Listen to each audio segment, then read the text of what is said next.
My name is Janaína Perpétua da Silva Freitas. I live in the town of Bom Despacho, Minas Gerais, Brazil. When I was 27, they diagnosed me with rheumatic heart disease. I needed open heart surgery to repair or replace 2 valves.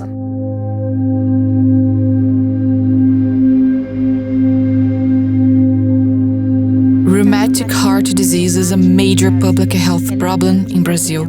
It affects more than 30,000 patients every year. It results in more heart surgeries than anything else. As a cardiologist, the worst feeling is when you cannot help a patient. When a diagnosis is too late, you feel helpless, especially when their entire condition could have been prevented.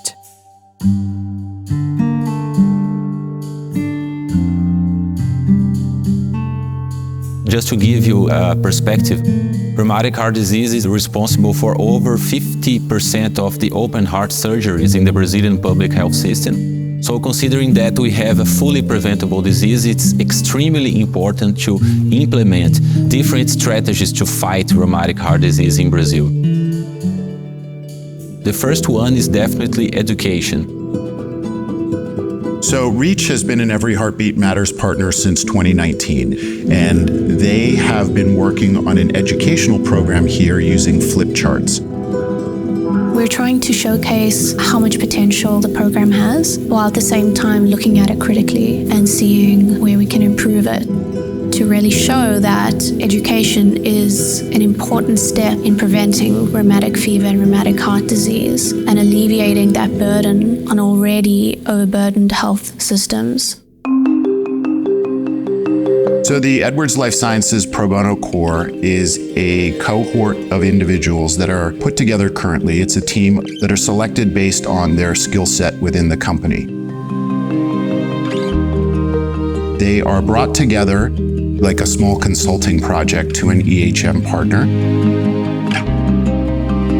REACH has a very pragmatic approach, which is through the flip charts. The idea is to take something that already works and to make it expandable or scalable to more regions in Brazil or maybe to more countries across the world.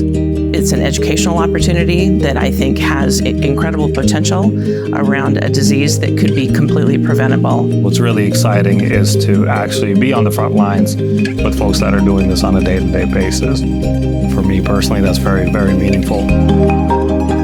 If we're trying to understand the efficacy of the awareness programs that exist, I think being able to measure that from an analytics perspective is where I'll be able to contribute. And we want to try to make that as effective as possible in the 2 weeks that we're here, maybe give some recommendations around how to scale the work. The only thing that really concerns me about the project is that for something that is so all-encompassing, 2 weeks is not a lot of time.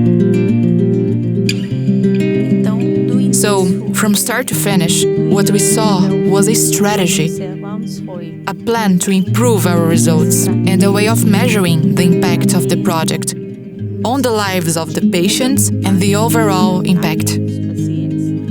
The questions were the first great experiences with them because such intelligent and such provocative questions made us think about our process and to rethink what we are doing on the field for research, healthcare, and etc. They came in with an open mind. They listened, they absorbed the information, they didn't make assumptions, they just came in and really listened to what the stakeholders needed.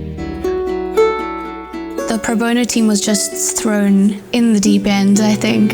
They went to clinics, they went to schools, we went to another city where we were working in, hosted a patient event. So they really got to experience the project while still trying to balance actually doing the work and developing the deliverable. And especially in the patient event, they felt the pain of these patients about not having an early diagnosis and dealing with late sequelae of rheumatic heart disease. I think they learn not only from the clinical and medical point of view, but also from the socioeconomical and especially the human point of view. You take that reality of this patient right in front of you, and then you think like, man, if someone had just been able to intervene when they were a kid and told them, go to the doctor when you have a sore throat, like actual lives could be saved, you can't forget something like that. That is really powerful. Yeah. They told us to think big, and I really tried, but once the Pro Bono Corps had worked on the scope of work, they took it to a new level that I didn't even conceive. I think Reach's focus when we initially got here was entirely on the flip charts. And I think over the 2 weeks, we saw a change that there was a lot more to do than just the flip charts to really make sure that you had a full impact. And so the recommendations went way beyond what we had in the initial scope of work. We had 3 pillars: education, communication, research. For me, it was interesting to see the applicability of my skill sets for philanthropy. I never thought they could be used this way. All right, we can each leverage our strengths, our expertise, our skill sets, our own secret sauce, and bring that to the table.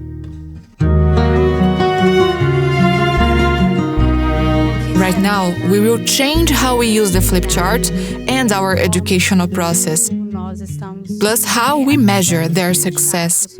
That's just the beginning. This will help raise awareness of the disease almost immediately. And what starts here can then perhaps even expand and influence health policy throughout Brazil, maybe even worldwide.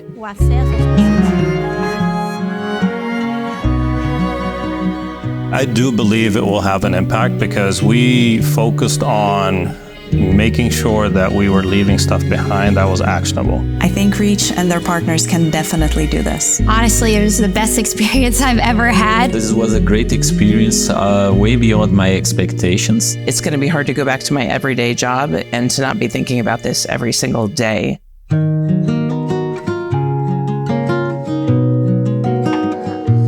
Thankful for the grace of God to help me through this. There is a purpose in all things.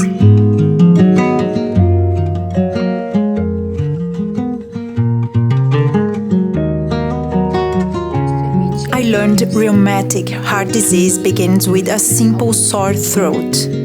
And now I can help others by sharing my story.